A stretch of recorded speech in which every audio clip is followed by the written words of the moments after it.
নমস্কার বন্ধুরা, welcome to ultimate English.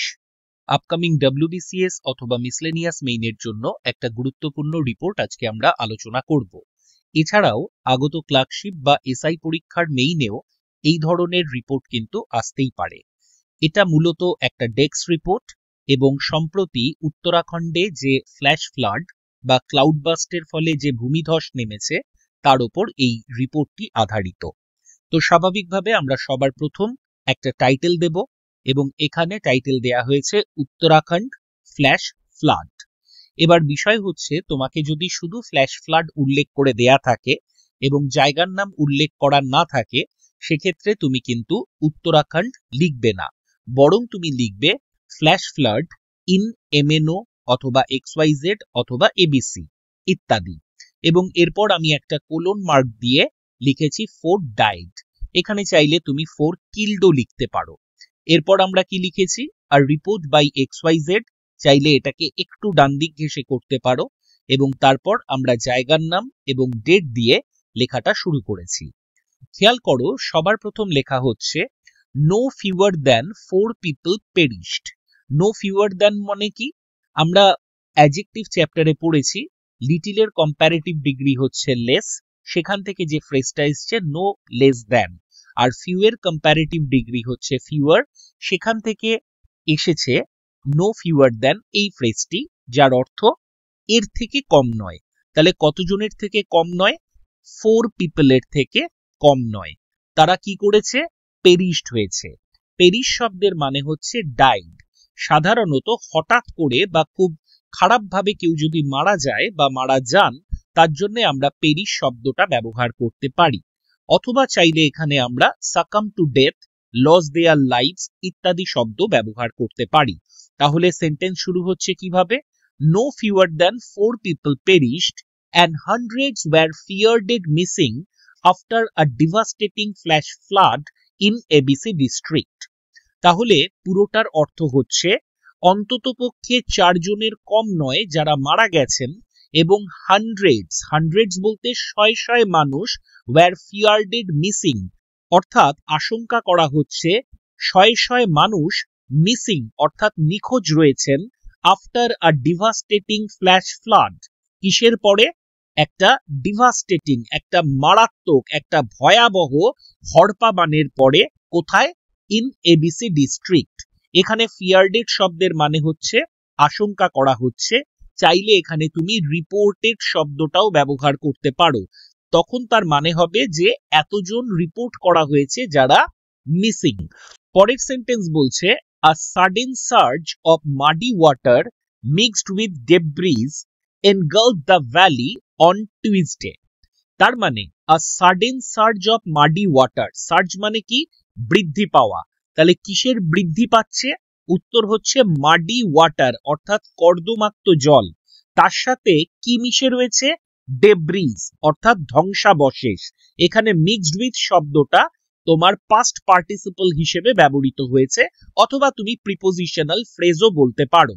তাহলে পুরোটার অর্থ হচ্ছে হঠাৎ করে এই যে কর্দমাক্ত জল সেটা যে ফুলে ফেপে উঠছে, যার মধ্যে ধ্বংসাবশেষের কিছু অংশও রয়েছে, সেটা কি করেছে? এনগালফড অর্থাৎ গ্রাস করেছে গোটা ভ্যালি বা উপত্যকাকে। কবে? On Tuesday. এবার এখানে তুমি টুইসডের জায়গায় শুধু ইয়েস্টারডে শব্দটা ব্যবহার করতে পারো এবং সেক্ষেত্রে ইয়েস্টারডে লিখলে তার আগে প্রিপোজিশন অন ব্যবহার করবে না। এমনকি তুমি যদি চাও সেন্টেন্সের শুরুতেও অন টুইসডে অথবা ইয়েস্টারডে দিয়ে সেন্টেন্স শুরু করতে পারো। তবে একটা জিনিস খেয়াল করবে, এই যে সেন্টেন্সটা আমরা লিখেছি এটা আমরা সিম্পল পাস্টে লিখেছি। এই যে বলা হচ্ছে এনগালফড, তার মানে গ্রাস করা, এটা হচ্ছে V2 second form of the verb বা past form of the verb. এটা ব্যবহার করার আরেকটা বড় কারণ হচ্ছে অন টুইসডে, কারণ এখানে আমি অতীতের সময়টা নির্দিষ্ট করে দিয়েছি। যদি এখানে ইয়েস্টারডে অথবা অন টুইসডে না থাকতো, তাহলে চাইলে এটাকে আমি প্রেজেন্ট পারফেক্টেও লিখতে পারতাম। অর্থাৎ সেক্ষেত্রে উত্তর হতো a sudden surge of muddy water mixed with debris has engulfed the valley. তো সেক্ষেত্রে আমরা টাইম মেনশন করতে পারতাম না। এবার এই প্রথম 2 লাইনে কি কি জিনিস আমরা লিখলাম সেটা আমাদের একবার দেখে নিতে হবে। অর্থাৎ একটা রিপোর্ট যদি লিখতে হয় দু তিনটে জিনিস ফার্স্ট অথবা সেকেন্ড সেন্টেন্সে থাকতেই হবে। তার মধ্যে প্রথম হচ্ছে কি হয়েছে, 2 নম্বর হচ্ছে কোথায় হয়েছে, আর 3 নম্বর হচ্ছে কখন হয়েছে। তাহলে চলো আমরা দেখে নিই এই প্রথম 2-3 লাইনের মধ্যে এই তিনটে ক্রাইটেরিয়া আমরা পূরণ করতে পেরেছি কিনা। খেয়াল করে দেখো, এখানে আমরা হোয়াটের উত্তর দিয়েছি ফ্ল্যাশ ফ্লাড, এবং এর সাথে সাথে ওয়্যারের উত্তর দিয়েছি ইন এবিসি ডিস্ট্রিক্ট। তোমাদের যদি উল্লেখ করে দেয়া থাকে যে উত্তরাখণ্ড, তাহলে তোমরা কিন্তু ইন উত্তরাখণ্ডই লিখবে, তখন এবিসি এমএনও লিখতে যাবে না। ইন কেস না দেয়া থাকলে তখন আমরা এই এবিসি এমএনও এক্সওয়াইজেড ইত্যাদি ব্যবহার করব। তাহলে এখানে আমরা হোয়াটের উত্তর পেলাম এবং একই সঙ্গে ওয়্যারের উত্তর পেলাম। খেয়াল করে দেখো, সেকেন্ড সেন্টেন্সে আমি ইয়েস্টারডে অথবা অন সানডে মানডে টুইসডে কিছু না কিছু একটা দিয়েছি। তার মানে প্রথম দুটো বাক্যে আমার রিপোর্টের তিনটে চাহিদা পূর্ণ হয়ে গেল। এইবার আমরা বাকি রিপোর্টটাকে লিখব। স্বাভাবিকভাবে এরপর আর কি চাহিদা থাকতে পারে? একজন পাঠক জেনে গেছে কি হয়েছে, কোথায় হয়েছে, কখন হয়েছে। এর সাথে সাথে তার আর দুটো জানার জিনিস থাকতে পারে। একটা হচ্ছে কিভাবে হয়েছে অর্থাৎ হাউ, এবং কেন হয়েছে ওয়াই। ওয়াই মানে হচ্ছে রিজন, আর হাউ হচ্ছে হোয়াটেরই একটু ডেসক্রিপটিভ অ্যানালিসিস। খেয়াল করে দেখো, সেটাও কিন্তু আমরা লিখেছি যে ডিভাস্টেটিং ফ্লাড, এবং এটা ঘটেছে হচ্ছে সার্জ অফ মাডি ওয়াটার, তার সঙ্গে mixed with debris engulf the valley. এই পুরোটাই হচ্ছে হাউ এর উত্তর। এবার আমরা আসবো হচ্ছে রিজনে। রিজন কি, মানে ওয়াই এর উত্তরটা কি হবে সেটা দেখতে হবে। বলা হচ্ছে the primary reason was the topography of the area where heavy rainfall often results in landslides sending mud and rock into the rivers. অর্থাৎ সরাসরি বলে দিচ্ছে এখানে কারণটা কি। প্রথমত তো তার অবস্থান, তার যে টোপোগ্রাফি, যেখানে মারাত্মক বৃষ্টিপাত হচ্ছে এবং মাঝে মাঝেই হচ্ছে। খেয়াল করে দেখো, যেহেতু এটা সচরাচর ঘটেই থাকে, তাই আমরা সিম্পল প্রেজেন্ট টেন্স ব্যবহার করেছি। এখানে কিন্তু আমরা পাস্ট টেন্স ব্যবহার করিনি, কারণ এটা রেগুলার অ্যাক্টিভিটি। বলা হচ্ছে the primary reason was the topography of the area were, মানে যেখানে হেভি রেইনফল অফেন, অফেন মানে মাঝে মধ্যেই, রেজাল্টস ইন মানে এই পরিণাম ঘটায়। কিসের পরিণাম? উত্তর হচ্ছে ল্যান্ডস্লাইড, মানে হচ্ছে ভূমিধস। এবং এই ভূমিধসের ফলে কি হচ্ছে? Sending mud and rock into the rivers. এই ভূমিধসের ফলে তোমার মাটি এবং পাথর কিসের সঙ্গে গিয়ে মিশছে? উত্তর হচ্ছে রিভার। খুব সহজ ভাষায় এই রিপোর্টটাকে লেখা হয়েছে, কারণ পরীক্ষার আর খুব বেশি হলে 20-25 দিন বাকি। সুতরাং এত স্বল্প সময়ের মধ্যে এতগুলো রিপোর্ট এবং এতগুলো এসে মানে ডেসক্রিপটিভ এসের কথা বলছি, যেটা তোমাদের জিএস পেপারে পড়তে হচ্ছে, সেগুলোর সঙ্গে সঙ্গে রিপোর্টটাও তোমাদের মুখস্থ করতে হবে বা অন্তত পড়ে যেতে হবে। তাই সহজবোধ্য ভাষায় আমি এখানে উপস্থাপন করেছি। আমার প্রিভিয়াস যে লেখাগুলো আছে সেখানে দেখবে চয়েস অফ ওয়ার্ড তুলনামূলক কোনো ক্ষেত্রে একটু কঠিন, কিন্তু এই মুহূর্তে আমি যে রিপোর্টগুলো দেব সেগুলো একেবারে লুসিড ল্যাঙ্গুয়েজে লেখা। দ্বিতীয় প্যারাগ্রাফ আমরা শুরু করব একটা কোটেশন দিয়ে। কোটেশনটা কার হবে? উত্তর হচ্ছে সোর্স। মাথায় রাখবে এই ফার্স্ট প্যারাগ্রাফটা হচ্ছে রিপোর্টার এবং সেকেন্ড প্যারাগ্রাফটা হচ্ছে রিপোর্টার যার কাছ থেকে খবরটা সংগ্রহ করেছে। তাহলে স্বাভাবিকভাবে এখানে কোনো ভিকটিম, কোনো আই উইটনেস অথবা ওই লোক্যালিটি, সেখানকার কোনো মানুষের বক্তব্য আমরা নেব। অন্ততপক্ষে তার একটা কোটেশন দিয়ে আমরা সেকেন্ড প্যারাগ্রাফ শুরু করব। এবং খেয়াল করো, এখানে আমি রিপোর্টেড স্পিচটা প্রথমে ব্যবহার করেছি, তাই রুল অফ ইনভার্সন অ্যাপ্লাই করেছি। বলছে we did not understand what was happening, আমরা বুঝতেই পারলাম না কি হচ্ছে। the flood waters hit us all of a sudden, অর্থাৎ এই যে বন্যার জল খেয়াল করো এখানে ওয়াটার্স লিখেছি, যখন কোনো জল জমা জল হয় এবং কোনো একটা জায়গায় এই প্লাবনের মতো সৃষ্টি করে, তার জন্য আমরা ওয়াটার্স লিখতে পারি। এমনকি ওয়াটার শব্দটা সি ওশেন অর্থাৎ ওয়াটার বডির জন্যও ব্যবহৃত হয়। এমনিতে যখন জল বোঝাবো তখন সেটা ওয়াটার, কিন্তু জমা জল, অনেকটা জল এক জায়গায় রয়েছে, এরকম একটা জায়গা, তাকে আমরা কিন্তু ওয়াটার্স বলতে পারি। তাহলে সে কি বলছে, এই যে বন্যার জল হিট আস, এই যে হিট শব্দটা এটা V2, না হলে এখানে হিটস ব্যবহার করতে হতো, যদিও ওয়াটার্স আছে হিটই হতো, কিন্তু এখানে যে হিটটা রয়েছে সেটা হচ্ছে past form of the verb. কেন? কারণ সে গতকালের ঘটনা বলছে। আগের সেন্টেন্সেই দেখো উই ডিড নট আন্ডারস্ট্যান্ড, তাহলে সেই ভদ্রলোক বলছে the flood waters hit us all of a sudden, অর্থাৎ বন্যার জল হঠাৎ করে আমাদেরকে আঘাত করলো। এখানে চাইলে স্ট্রাইকের পাস্ট ফর্মও ব্যবহার করতে পারো। এটা কে বলেছে? Said PQ1। তার পরিচয় আমরা নাউন ইন অ্যাপোজিশন দিয়ে দিয়েছি, আ হোমস্টে ওনার। খেয়াল করে দেখবে তোমরা যখন কোনো ব্যক্তির কথা উল্লেখ করবে, চেষ্টা করবে সে যেন ওই কনটেক্সটের সাথে রেলিভেন্ট হয়। স্বাভাবিকভাবে কোনো একজন ভদ্রমহিলা মনে করো গায়ে আগুন দিয়ে মারা গেছে, তাহলে সেক্ষেত্রে আমরা কার বক্তব্য নেব? আশপাশের বাড়ি, তার প্রতিবেশী কারো। অন্যদিকে এমন একটা জায়গা যেটা মনে করো উত্তরাখণ্ড হোক, হিমাচল প্রদেশ হোক, পাহাড়ি রিজিয়ন হোক, তো সেখানে তোমার প্রতিবেশী তো অত থাকবে না। সেখানে আমরা কিন্তু মূলত যেটার উপর নির্ভর করব সেটা হচ্ছে হোটেল, রেস্টুরেন্ট, হোমস্টে। তাহলে তোমরা যে সমস্ত ব্যক্তিদের উল্লেখ করবে চেষ্টা করবে তারা যেন ওই ঘটনার সাথে রেলিভেন্ট হয়, সম্পর্কিত হয়। তো এই কারণে আমি হোমস্টে ওনার শব্দটা ব্যবহার করেছি। আর এখানে খেয়াল করো আমরা PQ সেইড না বলেছি সেইড PQ। কেন?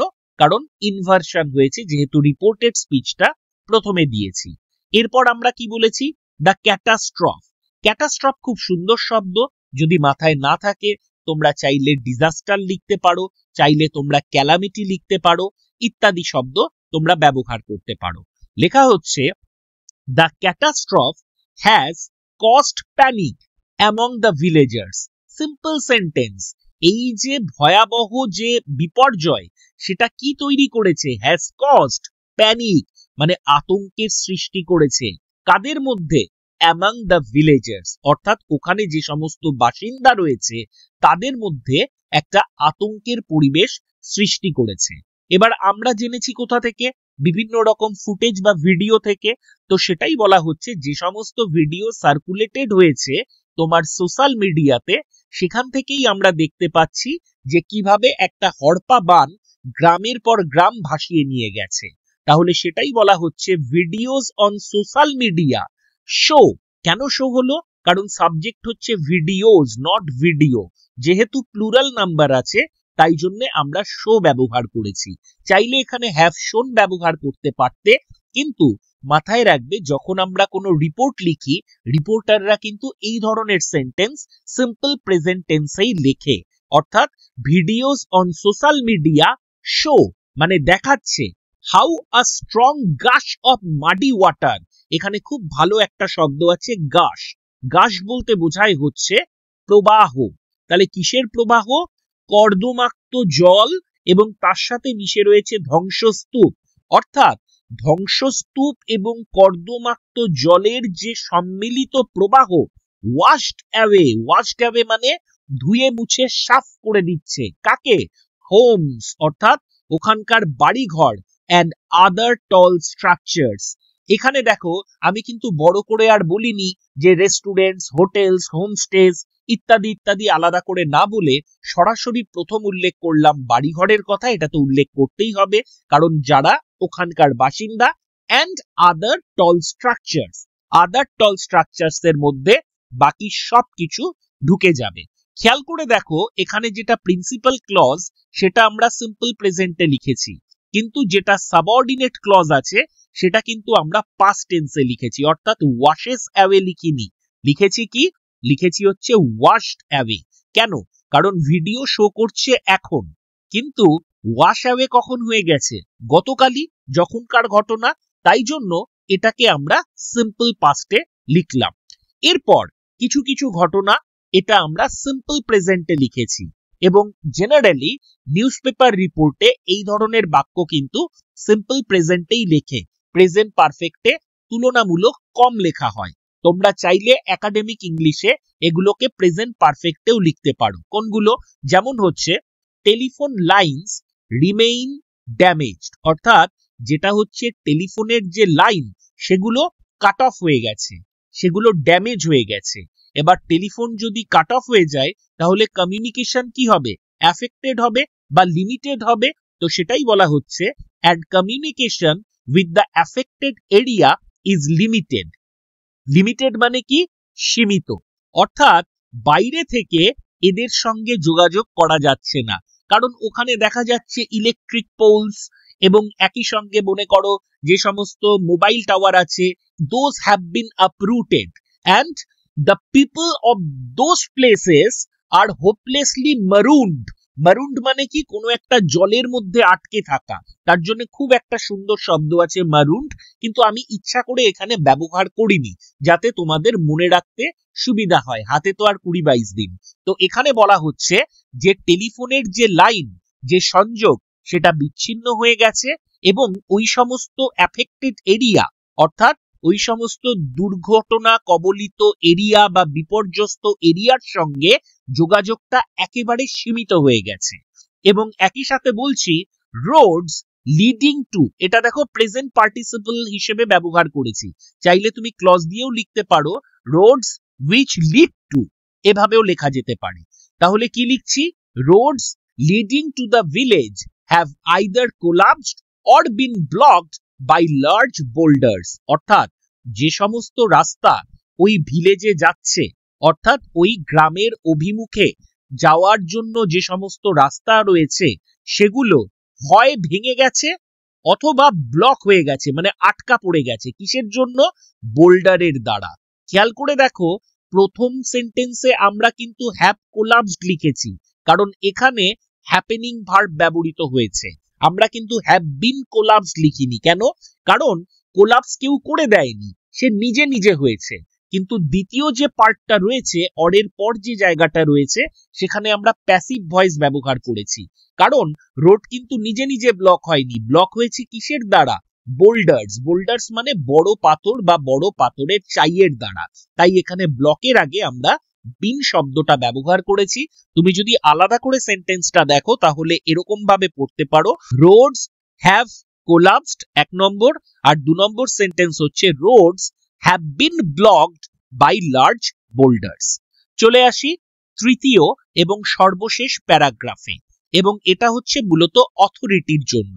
ফার্স্ট প্যারাগ্রাফ থাকে রিপোর্টারের জন্য, সেকেন্ড প্যারাগ্রাফ থাকে সোর্সের জন্য, আর 3 নম্বর প্যারাগ্রাফটা আমরা লিখি অথরিটির জন্য। খুব সহজে সংক্ষেপে আমরা শেষ করব।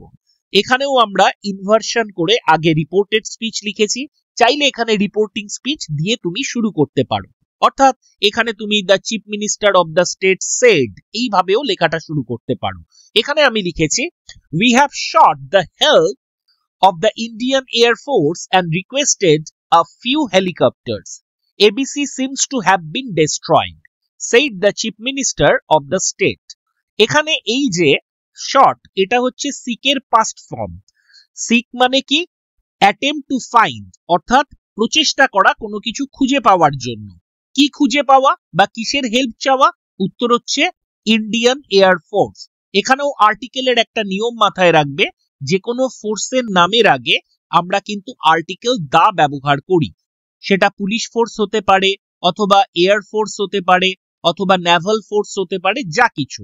তাহলে এখানে সরাসরি চিফ মিনিস্টার বলছে আমরা ইন্ডিয়ান এয়ার ফোর্সের হেল্প চেয়েছি এবং রিকোয়েস্ট করেছি কিসের জন্য? কিছু হেলিকপ্টারের জন্য, কারণ ওখানে তো দুর্গম পথ এবং বোল্ডারের দ্বারা রাস্তাঘাট পুরো আটকে গেছে। সুতরাং উদ্ধারের একমাত্র আশা হচ্ছে হেলিকপ্টারের মাধ্যমে। এবং তার সাথে সাথে বলছে এবিসি, এবিসি মানে কি? উত্তরাখণ্ড, বা সেই জায়গাটার নাম, পার্টিকুলার গ্রামটার কিছু একটা নাম আছে। সিমস টু, মাথায় রাখবে সিমস মানে হচ্ছে মনে হওয়া, অর্থাৎ অরিজিনালি নয় কিন্তু কাছাকাছি, এইরকম মনে হওয়ার ক্ষেত্রে আমরা সিম শব্দটা ব্যবহার করি। তাহলে ABC seems to have been destroyed, ABC কে দেখে মনে হচ্ছে বা উত্তরাখণ্ডকে দেখে মনে হচ্ছে সম্পূর্ণভাবে বিধ্বস্ত বা ধ্বংস হয়ে গেছে, যেটাকে আমরা আরো একটু ভালো ভাষায় লিখতে পারি এবিসি সিজ টু এক্সিস্ট, মানে তার আর কোনো অস্তিত্ব নেই। এটা কে বলেছে? Said the chief minister of the state. এরপর আমরা বলছি রেস্কিউ এফোর্টস আর স্লো, অর্থাৎ উদ্ধার কাজ করার জন্য যে সমস্ত এফোর্ট দেয়া হচ্ছে সেটা কিন্তু একটু ধীর গতিতে চলছে। কেন? Due to heavy sludge and debris. Sludge বলতে সেই মাডি ওয়াটারকেই বোঝাচ্ছে, অর্থাৎ কাদা, তাকে আমরা বলি হচ্ছে স্লাজ। স্বাভাবিকভাবে যদি রাস্তা শক্ত হতো সেখানে পৌঁছানো অনেক বেশি সহজ হতো, কিন্তু যেহেতু এখানে ডেব্রিজ মানে ধ্বংসপ্রাপ্ত বা ধ্বংসস্তূপ রয়েছে এবং একই সাথে কর্দমাক্ত একটা জলের মতো অবস্থা রয়েছে, তাই জন্য তোমার রেস্কিউ এফোর্ট বা উদ্ধার কাজ খুব ধীর গতিতে চলছে।